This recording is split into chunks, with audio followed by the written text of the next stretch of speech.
when you don't let circumstances determine whether you're going to be grateful or be a giver today, then you can attract everything that you need to be successful at what you're doing.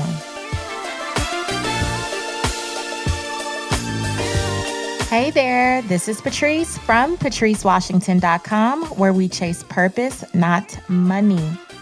Welcome back to the Redefining Wealth podcast. If you are new here, a big welcome to you. Thank you for joining us. You will notice that we're just a little bit different than a lot of personal finance shows out there, because here we believe that wealth is not about, or not all about, money and material possessions, but that wealth is about the original definition, the 12th century definition, which was the condition of well-being.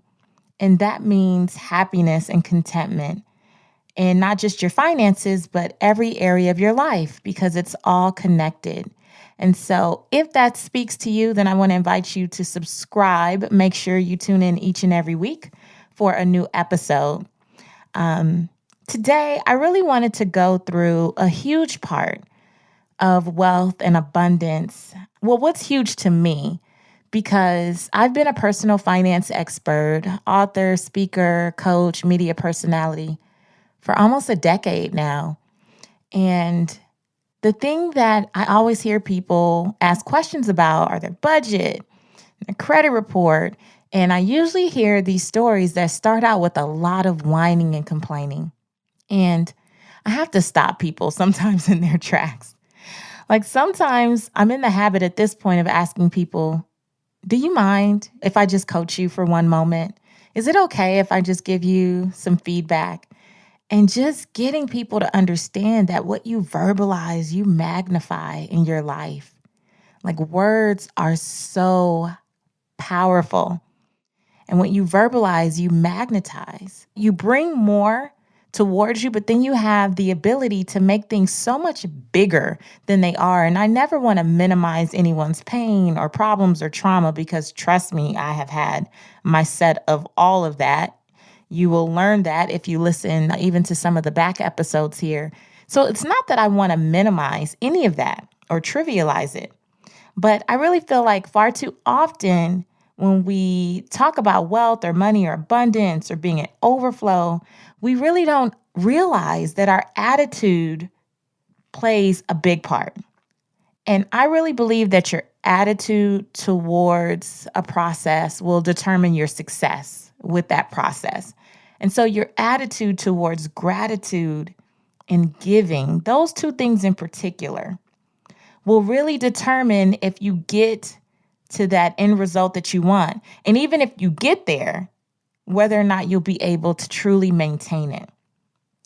And I think in our society quite a bit, because we live in like a microwave generation where everything has to happen when you want it to happen instantly, in a flash, like make it happen right now, that in the real world, where you just are not in control of that and you don't get to make those types of instant decisions, it makes us live and respond to things that happen in life from a place of fear and lack and scarcity. And I'm really convinced that if we look deeper, we'll see that there's such a strong connection, really, between our wealth and whatever it is we say we want for our lives and our gratitude and giving. And so those are the two G's today, gratitude and giving. And I really want to go through how those connect to your abundance. And here's the thing, no matter what may be happening in the world around you, one of the things that I've learned over the years, this is that fit pillar. One of the things that I've learned over the years is that you have to be willing to fight for your gratitude. Let me say that again. You have to be willing to fight for your gratitude. There are so many things, so much negativity in this world that is just pulling us in so many different directions that truly don't serve us on the path to building true wealth. And I say fight because this is not a passive activity. And I think that some of us treat gratitude as something that you passively do. Like sometimes you feel like being grateful, sometimes you don't.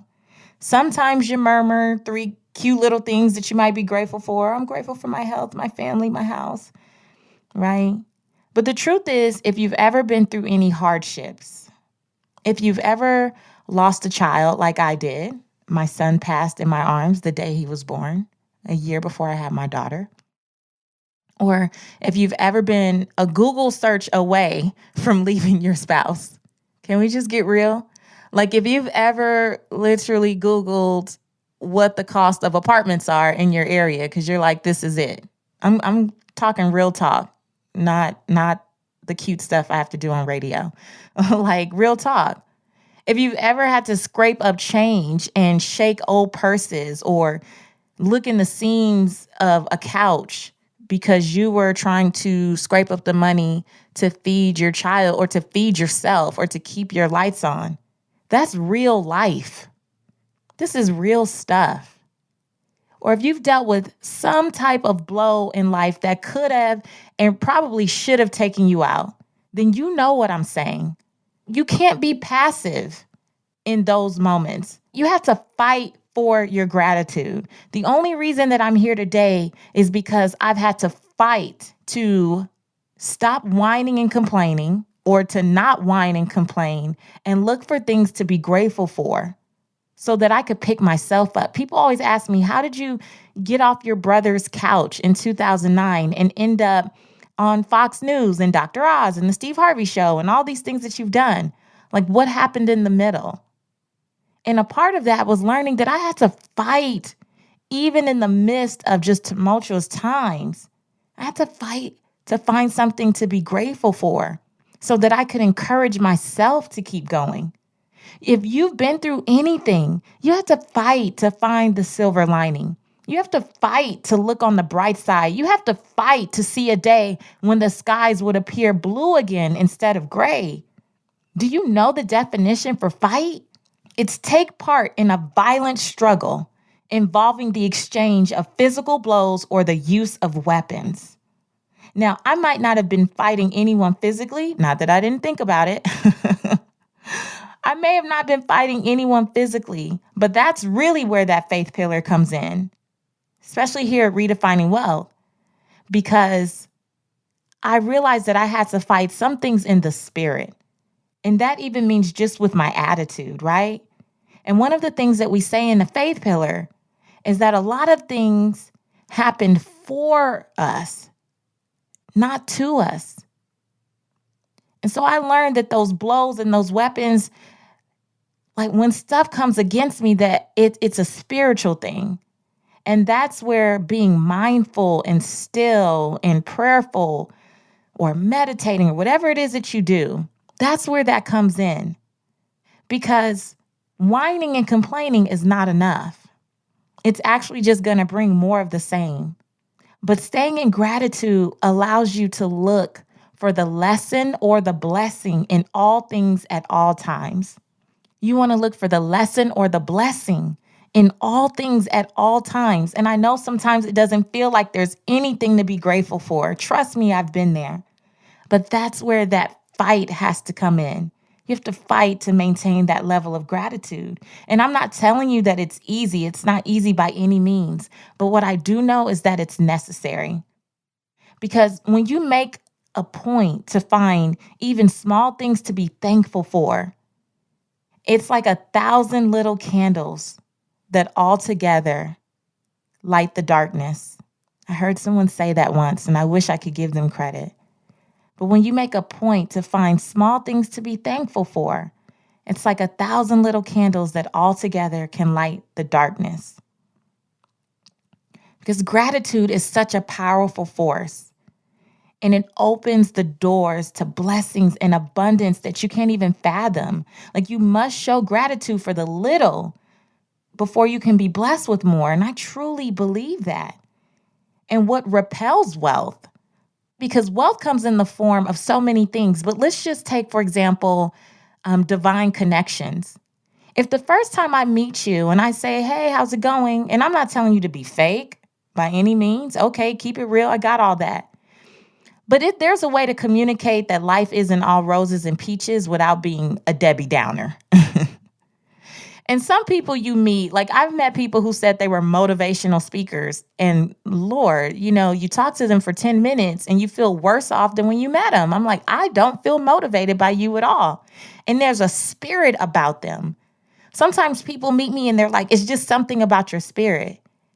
And I don't take that lightly. If you are a person who is constantly whining and complaining and you want to know why people are not throwing opportunities at you, why partnerships are not at your doorstep every day, why divine opportunities are not coming your way, those are the things that lead to wealth. But when you have a spirit that is not one of gratitude and thankfulness, nobody wants to work with you. No one wants to introduce you to someone else. Can we be real? I don't want to refer a client to you if you're always funky. And so it doesn't matter how much knowledge you have. It doesn't matter how much education, how skilled you are. If you have a funky spirit, no one wants to be around you, refer you business, partner up, none of that. Can we be real? And so a part of getting to your wealth and your abundance might be checking your spirit of gratitude. It might really be checking your spirit of gratitude. Here's an excerpt from Real Money Answers for Women and Real Money Answers for Men. But Real Money Answers for Women is the book that I wrote, self-published, sold a lot of copies, and then it was picked up by a major publisher and put in like Barnes and Nobles and Walmart and Target and a bunch of stores all over the country. There's a section about creating wealthy habits, and here's one. It says, maintain a grateful spirit. I often say what you verbalize, you magnify and magnetize in your life. When you're in a space that promotes whining, complaining, and dwelling on the negative aspects of your life, you repel financial success and any other type of success.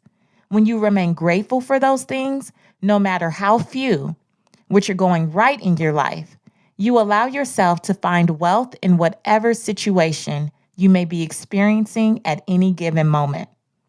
When you are grateful for what you already have, as well as those things you desire, you become happier and healthier and can attract more of the same. Having constant gratitude, guys, it proves your faith because it's easy to be cheery when everything is going your way. But when it's not, who are you? When everything isn't going your way, who are you being? You have to be able to dig deep and tap into even past events that have taught you something, a lesson or a blessing, something, and even hold on to that. Because you really have to be a person who wants to magnify, even in a small way, anything that might be going your way, as opposed to magnifying your problems. So I'm going to ask you, what are you grateful for today? Dig deep. I don't care what's going on. I don't care how bad it seems. I don't care how much money is in your bank account. I don't care how many clients are not in your business currently. I don't care who's frustrating you at the job. You got to be able to say, I'm grateful for the $13.54 I do have. You have to be able to say, I'm grateful that I get to do work I love. I'm grateful for the clients who are on the way to discovering how I can serve them and help them get to their next. I'm grateful that I have a job because this is the job I prayed for when I had nothing. And I'm not going to let the cubicle worker or the cubicle neighbor from hell take me off my gratitude and mess up my future opportunity for wealth and abundance. I'm not going to let them have that power. So what are you grateful for today? Anything that you found yourself in the last week whining and complaining about, I want you to totally shift that and tell a new story starting today. I don't care what it is. If there's anyone who's going through something in their marriage, your husband or your wife, they're getting on your nerves, but they're committed to that relationship, guess what? You still got to be grateful that you have someone who's committed to the relationship. Yeah, they smack. Yeah, they snore. Yeah, they've irritated the mess out of you on a million different levels, but they're there, but they show up, but they're trying their best. So, what do you get to be grateful for today? And I will make a promise to you. I don't have to know you. I don't have to know your experience. I love that you guys send me so many stories and amazing testimonies on Instagram and Facebook. Please continue to do that. Seek Wisdom PCW. I invite that. But I don't have to know your story to know this, that as you choose an attitude of constant gratitude, you will experience abundance in greater ways. You will be filled with joy and peace and just a spirit about you that will pave the way to move forward into that abundant life that you believe you deserve. And the second part, the second G, is giving. Giving. Now, here's the big thing with giving. A lot of us think that we're great givers. Not so. I've learned that over the years, not so. Because more and more, I think the more that we are pulled in different directions for our attention and our dollars, there's so many causes, there's so many things being promoted in front of you, and it makes it really hard to prioritize what you need to do with your time, with your talent, with your treasure. But here's what I know. I have been meeting far too many people who call themselves givers, but they do it begrudgingly, or they do it under compulsion. Two things that actually the Bible says not to do. And we should do things, we should give because we feel led to do it, because it's on our heart to do it. And the reason I did gratitude first is because I really feel like when your heart, when your spirit, when you are overflowing with thankfulness, it really puts you in a position to be that cheerful giver. But if you're already whining and complaining and coming from a place of lack and scarcity, it makes it very difficult for you to open your hands or open your calendar or open up your mind and contribute. And I just really believe, even as someone who might be on the receiving end, right? The recipients of whatever you say you're giving. If you're going to give to me with all kinds of stank face and attitude behind it, I don't even want it. You can keep it because you want someone to want to bless you. I want someone to know that when they bless me, they're planting a seed in good soil. So they're excited to do it. They can't wait to do it. They look forward to doing it. I don't want the fear, the feelings of lack or anxiety attached to your money, your efforts, your time, or whatever you're giving to me. Like, it makes the recipient feel awful. Have you ever asked someone for something or really been in a place where you needed something and they agreed to give it to you, but it was so much extra on it? Didn't you just say, never mind, forget it. I don't want it. Not I don't want it. I don't want it. I don't even want it. Listen, if you are giving right now from a place of obligation or compulsion or begrudgingly, you got to check yourself. You got to check yourself because you got to remember that giving and receiving works in perfect harmony. And that if that's the energy and the spirit that you're putting out there when you give, I can't even fathom what you're about to receive. It's not going to be anything that you want. You might be asking yourself, why am I so smart? Why am I so brilliant? And I'm putting out all this content into the world, or I'm working hard, or I'm doing this, and I'm giving here, I'm showing up. But look at the spirit in which you're doing it. And guess what? Your results are really going to shine a light on what that spirit is. Doesn't matter about how many hours you work. Some of y'all working too hard. You're working more hours than you need to when you really just need to check your spirit. When you need to check the spirit in which you are giving, in which you are contributing, in which you are putting things out into the world. I tell people all the time, yeah, you might be a better speaker than me. You're probably a better podcaster. You're probably a better author. You're probably a better writer. You're probably a better coach. But the reason that I have the results that I have is because of the spirit in which I give in all of these areas. I make no qualms or apologies about telling you often that I do this from my heart. One of my affirmations is I work because I want to, not because I have to. I consider it an honor and a privilege to be able to do the work that I do, to have people trust me, to have people want me to be a part of their journey to wealth. I consider that an honor and a privilege. I won't even record a podcast until I am in the right spirit. It's not about the deadline. I do have deadlines for things. I have a team that helps me. I have a lot of things going on. An immediate family, extended family, friends, a life. I have things to do too. But if I feel that I'm going to be rushed in some way, I won't even record it because I want you to feel the spirit in which I offer this to you every week. Sometimes you're hearing the same words that you heard somewhere else, but there's something connected to it that makes it resonate with you. Do you get that? So if you consider yourself to be a giver, which is fine, you got to ask yourself, am I giving from a place of obligation? And if I am, could that be affecting my abundance? Can that be affecting my abundance? Because I really believe, guys, I said it in the beginning, at patricewashington.com, my goal is to help you chase purpose, not money. You don't have to chase money. You don't have to chase people. You don't have to chase opportunities. You don't have to. You don't have to go from coach to coach and person to person and platform to platform thinking it's all of those things. It's not. It's you.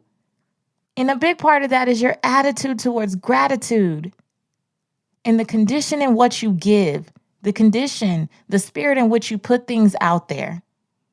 You don't have to chase money, but you do have to live in a spirit and a space of gratitude and sincere giving, cheerful giving, from your heart giving. Because I truly believe that there is wealth in that alone. And that when you can master your emotions and not let your circumstances control how you feel about yourself, how you feel about life, how you feel about other people, how you feel about the world, when you don't let circumstances determine whether you're going to be grateful or be a giver today, then you can attract everything that you need to be successful at what you're doing. All right? So I want to hear from you. I really do. Can you tell how passionate I am about this? It really breaks my heart to see so many people who are so talented work so hard and have nothing to show for it. And they think it's about stuff. They think it's about money. They think it's about whether the right person likes them. They think it's about having a huge Instagram following. They think it's about a million things. And it's not. It's truly about you. And it's truly about how you choose to frame your world, your experience, whether you choose to see things or difficulties in life as things that can be a lesson or a blessing. I've been through so much stuff in my life. And one of the things that my friends always tell me, people who know me closely, you're probably one of the most resilient people I know. And that's truly because, guys, I just will not let things fester. I just refuse to let myself become bitter. And I do that through two things. Always looking, always fighting to maintain my gratitude, and always giving without an expectation of anything in return. Truly only because I feel led to do it. And the funny thing is, most times I have no remembrance of what I gave. It's not until someone says, "Do you remember you gave me your washer and dryer?" I'm like, "What? I gave you a washer and dryer? Really?" There's no remembrance. I've never given from the standpoint of, what do I get back? If I do this, then it better result in that. Come on, you guys. Most times you don't even get or receive from where you gave. And a lot of times the people or organizations or situations that I give to, they don't even have the capacity to give anything back. And I'm not looking for anything. But it always, always, always comes in another form. I promise you that. So I want you to consider two things today. What are you grateful for? Even if you have to fight to find it. What are you grateful for? And what is the spirit in which you are giving of your time, of your talent, and your treasure? If you have too much on your plate and you're giving from obligation, then maybe you need to excuse yourself from some things and back it on up so that everything that you give is from a place of love and joy and peace. All right? So I want to hear from you. I really hope that this episode blessed you. I want to hear from you. I'm in social media at Seek Wisdom PCW.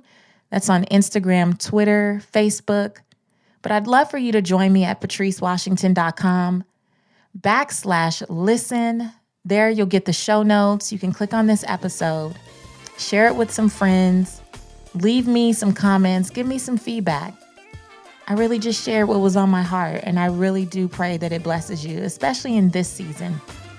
Because there's so many things competing for our attention. So remember, until next time, my goal, my mission, my aim in life is to help you live your life's purpose, find fulfillment, and earn more without ever chasing money. See you next time.